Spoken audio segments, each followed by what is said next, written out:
Okay, all right, let's start. So, last lecture, let me remind you, we were discussing common base amplifier, and as the main motivation initially was that common emitter amplifier suffers from Miller's effect, which multiplies the collector base capacitance, and as a result of which, if you try to build high voltage gain, you start compromising upper cutoff frequency. So with that problem in mind, we were looking for an amplifier configuration where there is no capacitance between the input and the output port. And with that in mind, we were looking at the common base amplifier. There's no direct capacitance between the emitter and the collector. And so we looked at it. And as an example, you can see a comparison between the two amplifier configurations. And we found that it gives us a gain which is same as common emitter, or comparable. It gives us an output resistance which is comparable. Input resistance is almost 100 times smaller. And we were looking for an improvement primarily in the upper cutoff frequency. And we found that the upper cutoff frequency was comparable. Almost the same for this particular case, 5.8 megahertz and 5.8 megahertz here. And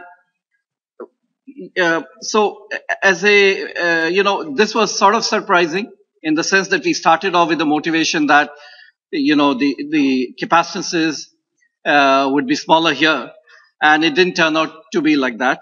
And then we looked at another case. This was a case where the source had negligible resistance, Rs equal to 0. And we had seen earlier that for Rs equal to 0 here, the two equivalent circuits, when you draw the small signal equivalent circuit, they become the same. They become the same and resulting in the same values of FH. And in order to then, differentiate between these two, so the two circuits are becoming the same for Rs equal to 0. So we said, let's look at the case where Rs is high. And as a special case, one can think of a amplifier which is driven by a current source with a large resistance in parallel. And in this case, this is basically the Norton's equivalent of Vs and Rs here. And so for a large Rs of 10K, what we found was that the frequency response is indeed good. Of course, the gain drops to less than 1. Mainly because, when I look at the gain here, so as I said, this is nothing but Vs and Rs equal to 10K. All the voltage that you are applying here is getting dropped here. Very little is going into the amplifier. And that's why the overall gain is very small here. And then we said that fine, a common base amplifier has an advantage. If I drive it with a current source, it seems to give a large upper cutoff frequency. So, and a common emitter amplifier, we said, can be looked upon as a voltage to current converter. If I look at the small signal equivalent circuit of a common emitter amplifier, a common emitter stage, what we see here, that when I look at my common emitter stage from the collector side, the whole thing appears as a current source, a very good current source, because the value of the resistance that you see here is very high. R0 is early voltage divided by ICQ, so it's a very high value. So a common emitter amplifier can be looked upon as a voltage to a current converter. And with that in mind, we said then perhaps we could overcome the limitation of common base amplifier, which was a low input resistance. We could combine it with a common emitter amplifier. And what would happen is the common emitter amplifier, we know we can apply a voltage. And so what it will do is take the voltage here at the input, convert it into a current, and a current source, which we just saw here in this particular manner here. And this current, then we feed it into a common base amplifier. We feed it into a common base amplifier, and we had already seen that the common base amplifier can take current and convert it into a voltage, and it's a wide bandwidth amplifier with a very good frequency response here. So with that motivation in mind, we said, why don't we try a common emitter stage followed by a common base stage? And this particular stage has a particular name, which is called Cascode. All right. We cannot see important advantages right now of this cascode stage, because remember our earlier motivation was to improve common emitter amplifier. And then you may be wondering that what have we gained? Yes, this common base stage is a very high bandwidth stage when I drive with the current, but I still have a common emitter stage, and they're in series. So ultimately my bandwidth will get limited. If this is a high bandwidth amplifier and this is a low bandwidth amplifier, ultimately the bandwidth will get limited by common emitter. So what have I really gained? Okay, but let's go a little deeper and look into this amplifier. Sometimes a superficial look at something doesn't give us the right answers. So even though this is a common emitter amplifier, but note that the load of the common emitter amplifier is a common base amplifier. And that makes a lot of difference. Let's see. So this is the idea then, that we'll take a common emitter amplifier. So this is the amplifier that we are familiar with. Ignore the numbers for the moment here. These are just there for reference. So this is the common emitter amplifier that we have. And this is the common base amplifier that we have here, driven from the emitter side. And what we are saying is, well, let's link them up. Let's connect them up. Okay. All right. So let's look at the biasing and all that, as you can see, is the usual biasing with R1, R2, RC, and RE here. This is also biased. So biasing is not an issue. When we connect the two together, we are connecting it through a capacitor. So they're not going to, so the biasing of this stage will not be affected by biasing of this stage. The linking of the two is only through a capacitor. So that's fine. And so let's look at the small signal then. So when I look at small signal, this amplifier is a common emitter stage. So this is the equivalent circuit here. RB is this parallel combination here. There is a capacitor here. So this is ground, VB, GM, RC.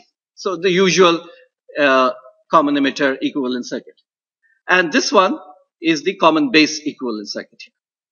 Common base from here. Current source is open. Current source is open. And note that the two resistors here, they get shorted out. This is a small signal ground. This is also small signal ground. And this is also small signal ground. So the resistors get shorted out. And there should be an RC in parallel with RL. So you can make this RC parallel RL. And all that I'm left with is GM, VB2, and R pi here. All right, so that's the common base stage. Common base stage and the common emitter stage. Okay, so let's analyze them.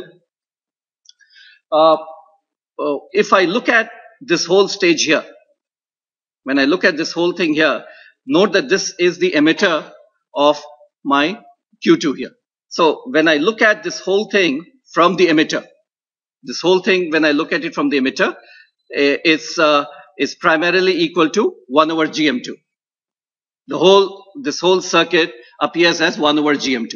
When you look at a transistor from the emitter side, and there is no source, nothing here in this, so it appears as 1 over GM2. All right. So if you keep that in mind, that this whole thing is 1 over GM2, which means that the effective resistance between here and ground is 1 over GM2. And 1 over GM2 is coming in parallel with RC. Okay, it's coming in parallel with RC. So now, if you look at this current source, GM1, VB1, this current source has two options. Either flow through RC or flow through this rest of the circuit, which is basically 1 over GM. And what you have to remember is 1 over GM is a very small resistance here. If I have 1 milliampere current, it may be only 26 ohms here. And this is like, you can see here 2.2K here. So this current has an option of either flowing through RC or a very low resistance. And obviously, you know that the current will flow through the very low resistance here. So what would happen is this GM1, VB1 doesn't flow through RC. A very small fraction flows through RC. This whole current here goes here and then flows into this particular node here. Once it comes at this particular node, note it has two choices. The current has two choices. Either it can go here or it can go here. And you note the relationship between the two currents. This is the base current and this is beta times the base current here. So you know that whatever current enters here is all going to flow here. It's all going to flow into this particular path here. So which means that GM2 VB2 is what? Simply equal to GM1 VB1. This current starts here, goes here and flows like this here. So the same current GM1 VB1 then flows here, and where does it flow out? Flow out through RC. And therefore, that's what I'm writing. So the gain of this stage V0 then is GM1 Vs RC. I've not shown here RC parallel R. All right. So this is the current here. This current flows through basically through RC. And the output voltage becomes GM Vs RC parallel RL here. And the gain, of course, then is simply GM times RC parallel RL. So when you connect a common emitter and common base, overall, what is the gain of the amplifier? Just like a common emitter amplifier, GMRC minus GMRC is the same thing here. Okay. If you're interested in knowing what is the gain at this particular stage here, V01. So the gain at this particular stage, you know, this is the current source GM1 Vs. And what is the net resistance it sees? RC parallel 1 over GM2. RC parallel 1 over GM2. And RC parallel 1 over GM2 is nothing but 1 over GM2. So the gain of this stage is going to be GM1 Vs into 1 over GM2. And if the two transistors are biased at the same current, if this is biased at the same current as this one, then the gain of this particular stage is V01 is simply equal to -1. So V01 is simply equal to -1, and V0 here at this part is GM RC parallel R. All right, so that's how it looks from the small signal analysis.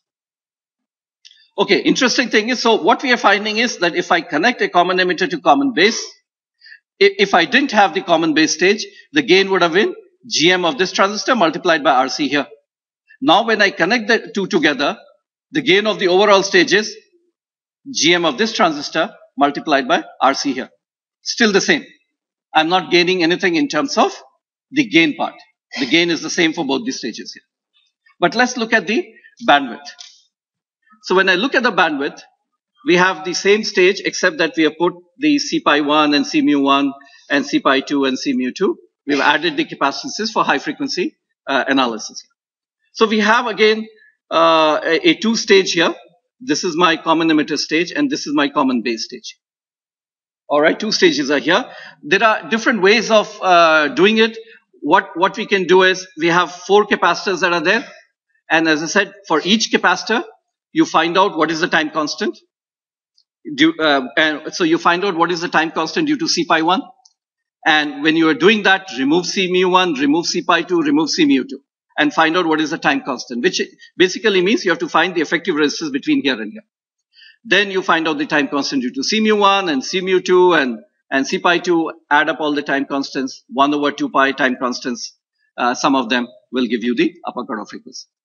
All right, but let's look at stage by stage. This common emitter stage. So our fear was that we have taken a common emitter stage and connected it to a common base stage. This common base stage may have a very high bandwidth, but this stage bandwidth will still be low, and therefore I may not gain anything. We've already seen that we have not gained anything in terms of the gain. The gain is already the same. So are we gaining anything? So let's look at this common emitter stage here. Is the bandwidth of this common emitter stage, upper cutoff frequency. As you can see here, if I look at one way of doing this is, if you look at C-mu1, and we said that C-mu1 can be broken into 2 parts. One is, using Miller's theorem, one is C-mu1 multiplied by 1 plus the gain of this stage here, AV1, which appears in parallel with this one. And another one is C-mu1, which appears over here. So we can take the C-mu1 and divide it into 2 parts. All right. So if you look at, so the net resistance that you see at this point here is, all right, let me write this down here. Let's look at the common emitter part here. So can we all see that C-pi1 that you see here, what is the net resistance seen by C-pi1? So remove C-mu1 for a moment. The net resistance seen by C-pi1 is, remove Vs here. So this is ground. So this ground, RB1 gets shorted out. So it's basically RBB1 in parallel with R-pi1. That's the resistance that it sees. And the capacitance is C-pi1, which is here. And C-mu1, we said, can be broken into 2 parts. One, using Miller's theorem, one part appears here and the other part appears here. So the part that appears over here is C-mu1, 1 minus AV1. All right, so that's the capacitance that appears over here. And you look at the time constant that is over here. The capacitance that appears over here, so I'm not looking at the common base part. The capacitance that appears over here is C mu 1, 1 minus 1 over AV1. Yeah. Okay. So it's close to C mu 1. In fact, it's here. And the net resistance seen by this capacitor here, this particular part that appears over here, will be the net impedance here. And we've already seen that the net impedance at this node is 1 over GM2. Okay. So if we look at the common emitter part here, the common emitter part here is this particular one. Common base part, we've already seen that its bandwidth is very high, so I'm not bothering about it. Okay. But if we look at the common emitter part, what did we gain? If you look at the capacitance here, C pi 1 as usual, C mu 1, 1 minus AV1. And what is AV1? The gain from here to here? We just calculated minus 1. We just calculated the gain from this point to this point here is 1, minus 1. So what happens is C mu 1 only gets multiplied by 2.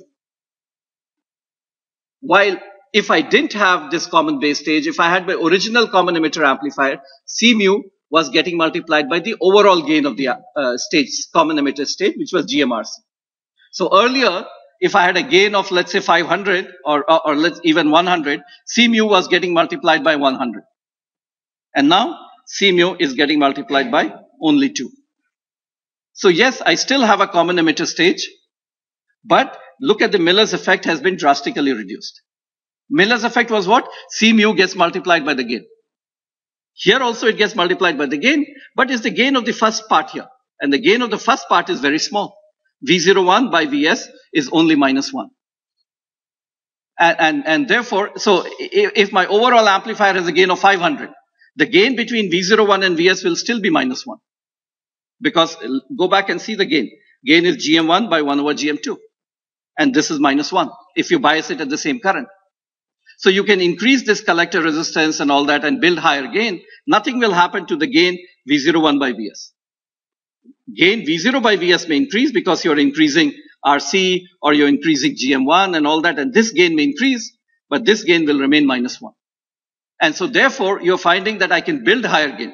I can build higher gain, but this common emitter part here, this AV1 will remain minus 1. And therefore, the Miller's effect has been drastically reduced. And therefore, it is still a common emitter stage, but this capacitance, this part of the capacitance becomes very small. It becomes very small. And further, if you look at this C mu was getting multiplied by RC, C mu is getting multiplied by 1 over GM. So this common emitter stage then becomes a much better stage. Its frequency response becomes much better than the earlier frequency response. So as I said, this is anyway a high bandwidth stage here. So overall bandwidth will get limited by the common emitter stage here, and we'll end up getting an improvement. How much improvement? Let's look at it here. So compare the two amplifiers. This is a regular common emitter amplifier. Regular common emitter amplifier, bias, output taken from here. And if I calculate, I find gain of 110. It should be minus here, 110, Rn, R0 we know. Bandwidth is 5.8 megahertz.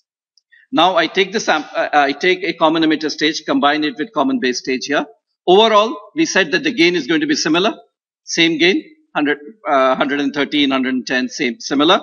Rn is input resistance is of this particular stage here, which is same. Output resistance is looking from here, which is also same, 2.2K. Bandwidth comes out to be 7.36 megahertz. So there's an improvement in bandwidth. Now you don't see that much improvement. There's still this number is still significant. You don't see that much improvement because the bandwidth is still limited by, if you go back here, the bandwidth is still limited by a very high value of C pi. C pi is very high. And therefore, even if, when we have reduced the second term here, if C pi is still fairly large, then I'm not going to get that much improvement here. Okay, it's for that reason that you don't see here. But another example where we increase the gain to 226, double the gain. So this is my cascode stage. The bandwidth is 7.28. This is my common emitter stage where I again design it for a double the gain here. The bandwidth is 4.88. You can see a more improvement now. With higher gain, as I said, what will happen with higher gain? More of Miller's effect would come into picture. Higher gain means GMRC is becoming higher. So the omega H is going down. FH is going down here. While for this one, note that this is 113, 7.36 megahertz. When I double the gain, 7.28. Hardly any change. Go back and see at this, 5.8 megahertz with 110. When you double the gain, 213, 4.88 is dropping significantly. While this one is not dropping much. But as I said, improvement would be even more if I had CPI which were much lower. Suppose I had, taken a transistor which was faster. Faster transistor, which means that tau f is smaller. So tau f for us was 1 nanosecond and which was giving rise to a CPI which was high here. So suppose I take a faster transistor with tau f which is 0.1 nanosecond. Then if I redo my calculation for this case, as you can see here, for a gain of 145 and all that, I get FH of 35.3 megahertz. And for similar gain, a common emitter stage gives me FH of 9.4 megahertz. So now you can see, if I use a faster transistor, you can see a significant, more than a factor of 3, almost a factor of 3 improvement here. The cascode stage is giving me a factor of 3 improvement here. Okay. So what we are finding is that we have a stage here, cascode stage here, same gain, comparable gain. You can see here comparable gain, and what did I do here? Okay, all right. So AV 145 and 141 comparable gain. I get 46.44 and 17, and then I double the here. This is 35.3, and you can compare the two. All right. Now, when you look at this, so we see advantages then. Common emitter followed by a common base stage. We see advantage. Why? Because the gain of the first stage is very low. The gain of the first stage is only -1, and Miller's effect is drastically reduced, and it results in improvement in bandwidth of this particular amplifier. And as I said, this is high bandwidth anyway, so overall amplifier becomes higher bandwidth here. But can we make this circuit more efficient? So if you look at these two, what role does this play? Well, this 2.2K resistor that you see here, my transistor is in active mode and requires a current, to flow into it. And I see that this particular transistor has also a current source here, and it needs to drive a current here. So what we can think of is remove 2.2K here, remove all this here, and you can see perhaps I can combine them in this manner.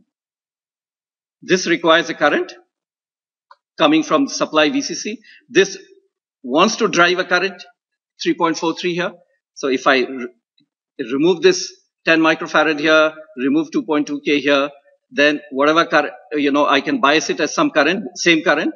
The two transistors Q1 and Q2 can be biased at the same current. So this current, it takes it here and drives it here. So I need not have two stages which are separate with a 2.2K here and 10 microfarad here. I could use the emitter current here and drive it into the collector. Not only that, let's look at these two stages. These two stages, I can draw it in this particular manner.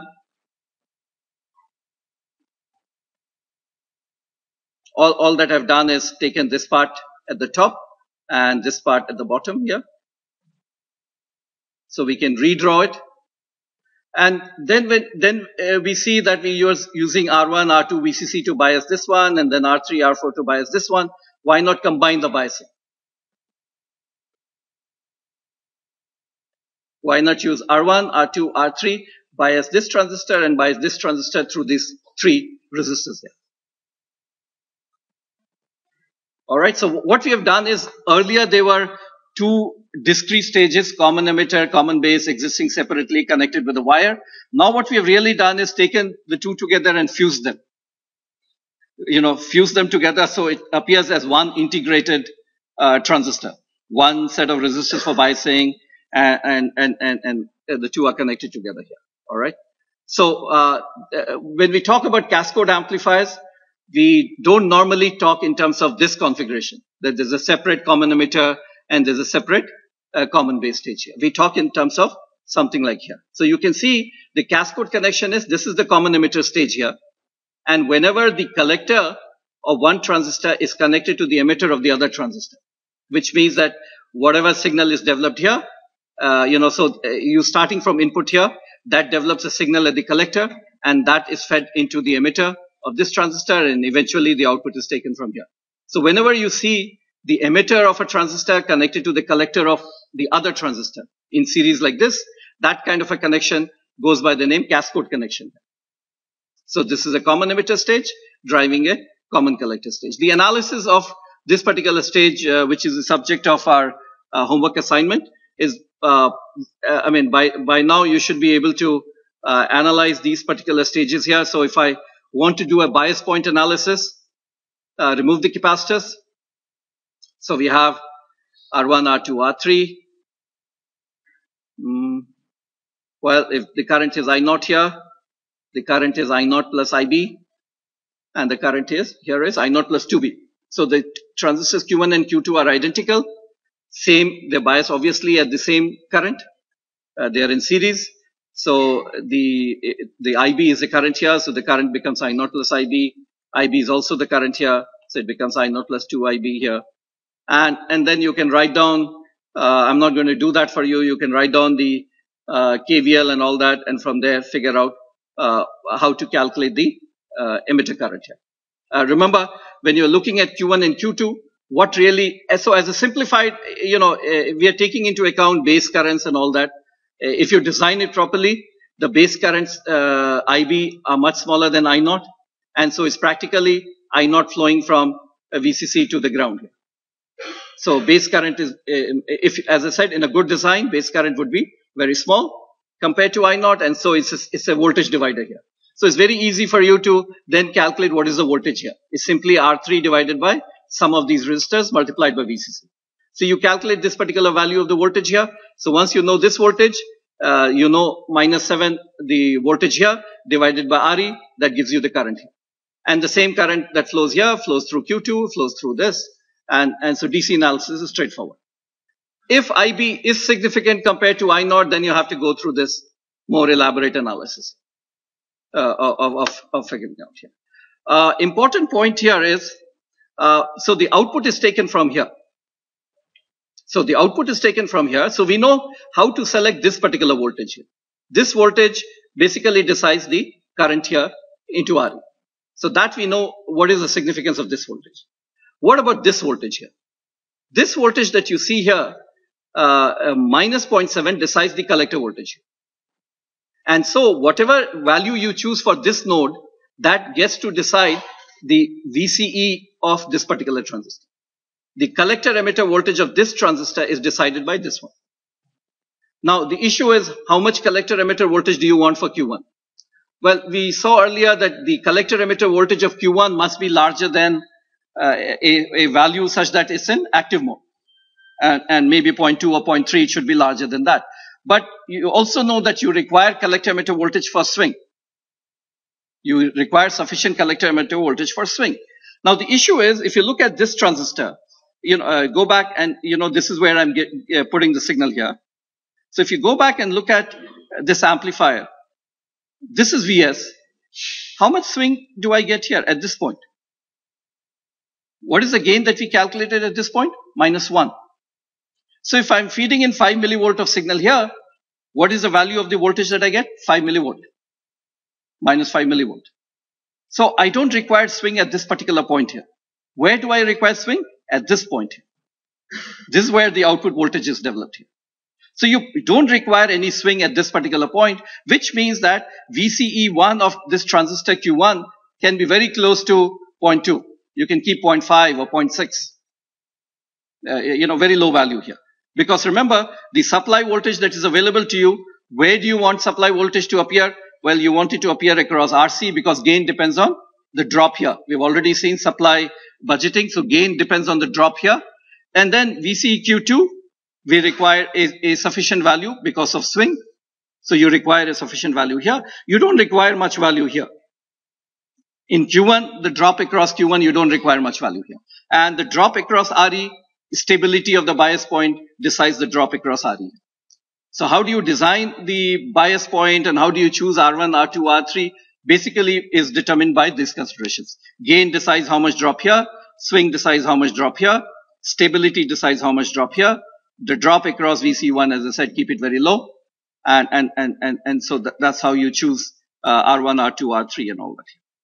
And we've already done the small signal analysis. So when you replace all this, the circuit becomes, as you can see here, so R1 gets shorted out, R2 and R3 appear over here. So we have VS, Q1 and Q2. So we have this stage here, RC parallel RL, and we've already done this analysis. We have done it as two discrete stages, common emitter and common base. So it's this whole part here, as you can see here, is this particular circuit.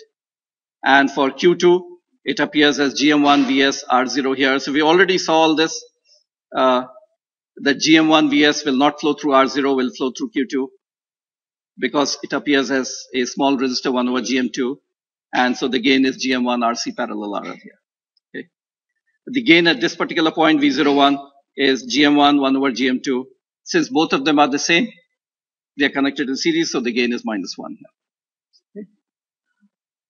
All right, so same thing seen in this context here. Bandwidth is also similar, so I'm not going to go over it. C mu1, as we said, can be broken into two parts here, CF1 minus AV1, CF1 minus 1 over AV1 here, and AV1 is -1. This is the net resistance seen by this part here, net resistance seen by here. FH is 1 over 2 pi, 1 over tau, and you should get your bandwidth of the overall amplifier. All right, so these are things that you have to do as part of the latest homework assignment. So please go through the DC analysis, small signal analysis, and the upper cutoff frequency, all the calculations that are here. So let me summarize Cascode Amplifier. An interesting amplifier, same voltage gain, input and output resistance as a common emitter amplifier. Because when you look at it from the input side, it's a CE stage. So input resistance is the same. When you look at it from this side, output resistance is RC, just like a common emitter stage here. And we've also seen that the gain of this particular stage is simply GM-RC parallel RL. So as far as input resistance, output resistance, gain is concerned, same as common emitter amplifier. Improved upper cutoff frequency. Why? Because the common emitter stage that you see here is gain is only -1. And therefore Miller's effect is drastically reduced. So the common emitter stage becomes a better stage in terms of frequency, and common base stage is anyway a higher bandwidth stage here. So overall bandwidth is improved. Upper cutoff frequency is improved. Not only that, as I increase the gain of this stage here, as I increase RC, or as I increase GM, as I increase the gain, the bandwidth doesn't suffer anymore. The bandwidth doesn't go down. Okay, so that's a positive side here. So reduce sensitivity of upper cutoff frequency to increase in voltage gain. So all the advantages are listed. What is the disadvantage? Aside from the fact that I've used, it's a more complex circuit. I've used one extra transistor, and we've used one extra resistor and one extra capacitor. Okay, one extra transistor, one extra resistor, R3, and one extra capacitor here. Right, so 3 extra components we've used. So there's a more complex circuit here. Advantages you can see here, improvement in upper cutoff frequency. Any disadvantage? I've not listed any disadvantage here. Apart from increased complexity compared to a common emitter stage.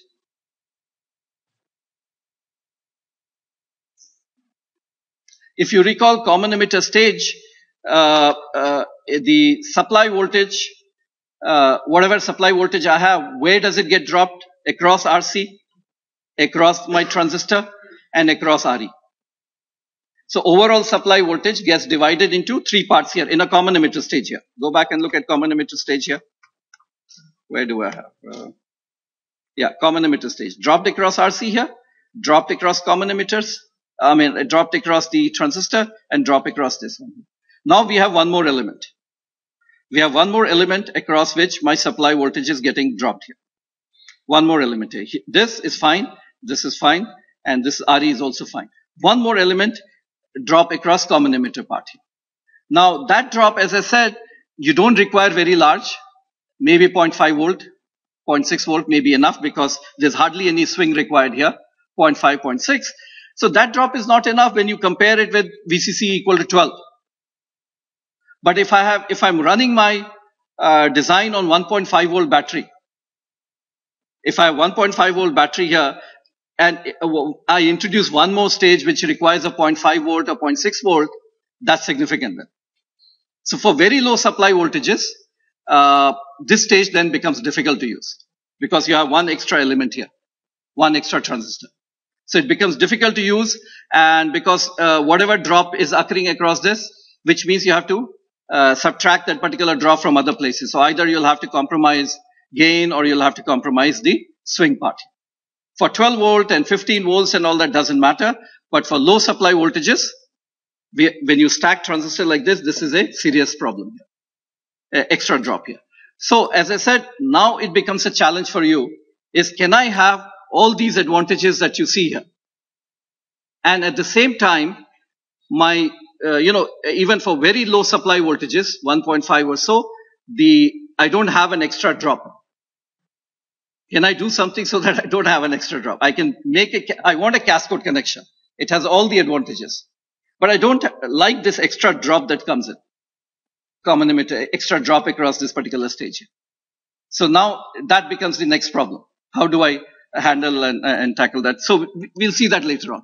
In the remaining part, so we're done with our common base and cascode. The next thing is common collector. But before that, what I wanted was, while discussing common base, there are some interesting lessons in design that are there for us. Okay. And when we talk about design, I'm not talking about a routine design. Routine design is in the sense that a schematic is given, specs are given to you, and all you have to do is determine R1, R2, RC, RE. That's a routine design. You can write an algorithm, you can write a computer code which will do that calculation of R1, R2, RC, RE. I'm talking about a design which is innovative. You're trying to come up with new things. Okay? So I'm talking about design in the sense of an invention here. So there are two elements, important elements of a design. Two important elements of a design are, one of them is speculation and the other one is critical judgment. See, speculation means it relates to imagination. You're asking questions like, what if I do this? Or what if I try this? Or what if I change something like this? So it starts with speculation. But after speculation, you have to, whatever changes you're thinking, you have to analyze them. You have to see what do they imply. All right. And very rarely would you come up with a design in one pass that you speculate, you critically analyze it, and you find everything is nice. Problem solved. It doesn't happen like that. So once you speculate, you make some changes into your circuit. What you do is you analyze it, critically analyze it. After analyzing, you'll see some advantage, some disadvantage. Then you go back and speculate again. What if I try this? What if I make these changes? And then you go back and analyze again. And so this whole thing repeats several times. And the other thing that is missing from here is one has to be patient with a new idea. Let's look at it here. Okay. So our design, where did it begin? It began with the understanding of the current solution and its limitations. Our current solution was common emitter. Common emitter, and you have to look at common emitter in detail.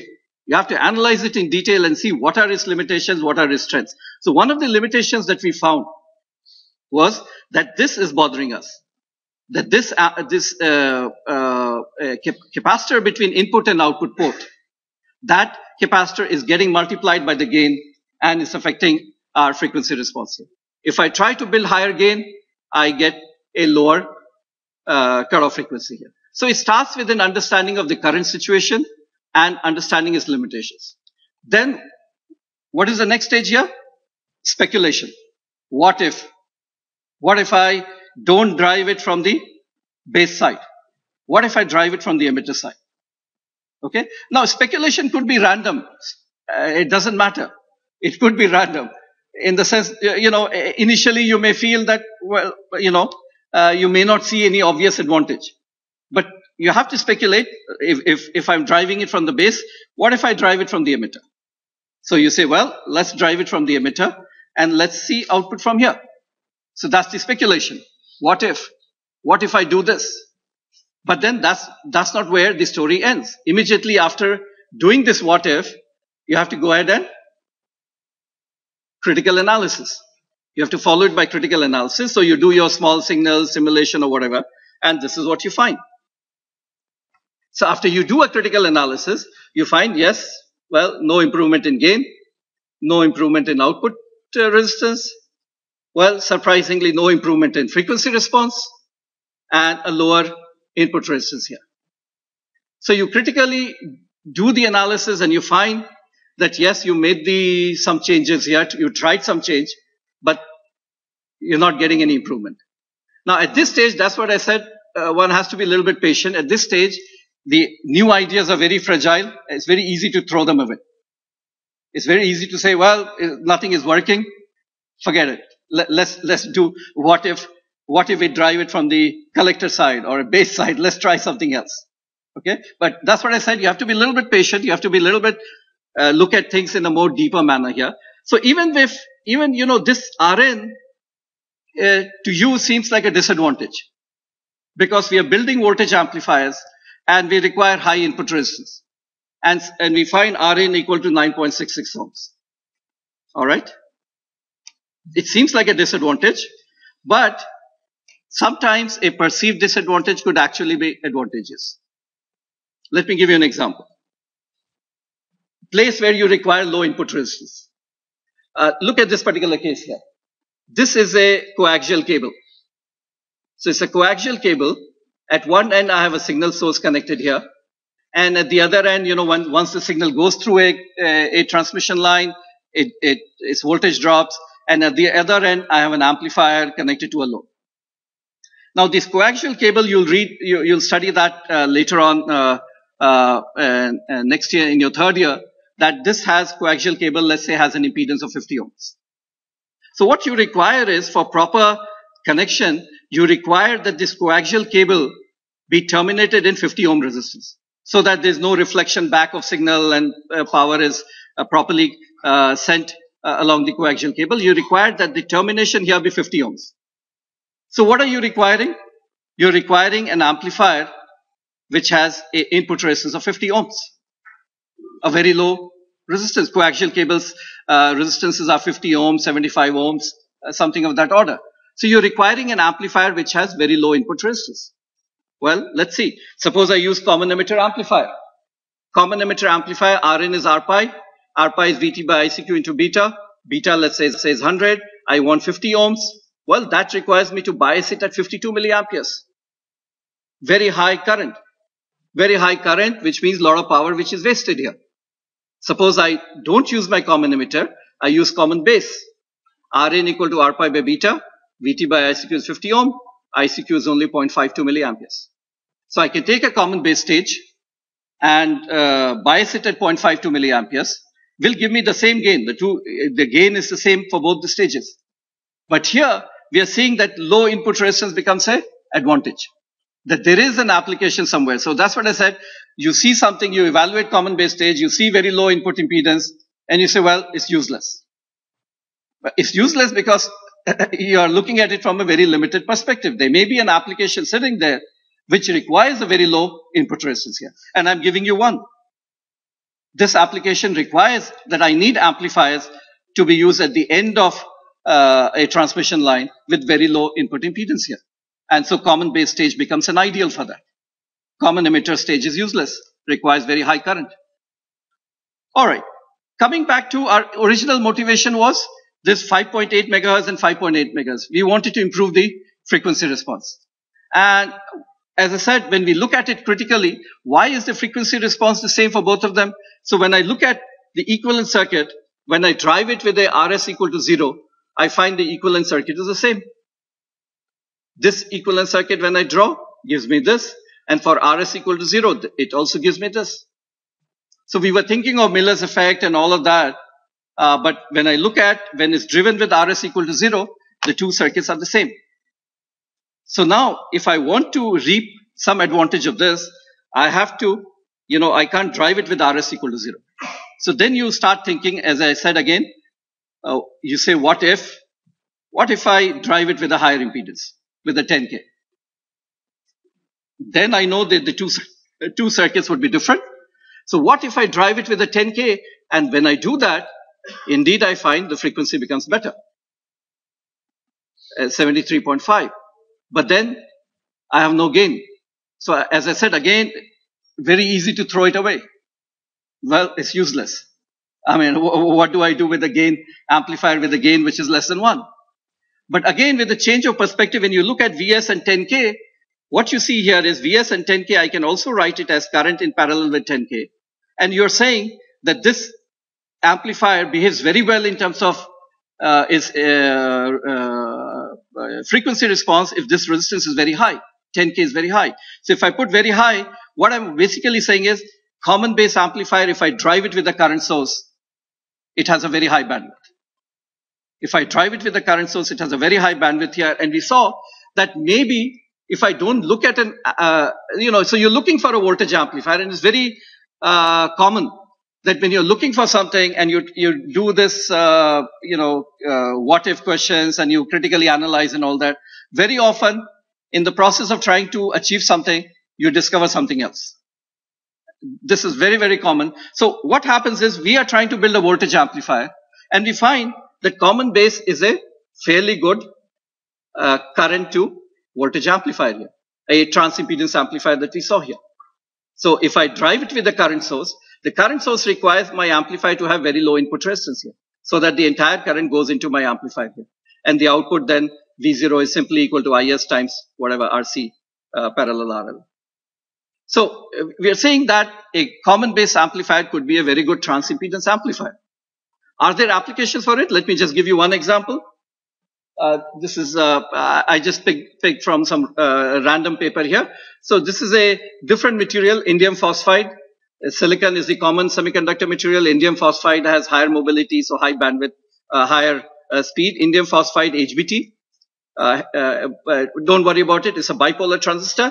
And you can recognize here what it is being used is with a photodetector for optical communication. So you have optical communication, lasers and LEDs sending signal, and you have detectors receiving and all that. So you have, when you have a photodetector, the output of a photodetector is a current.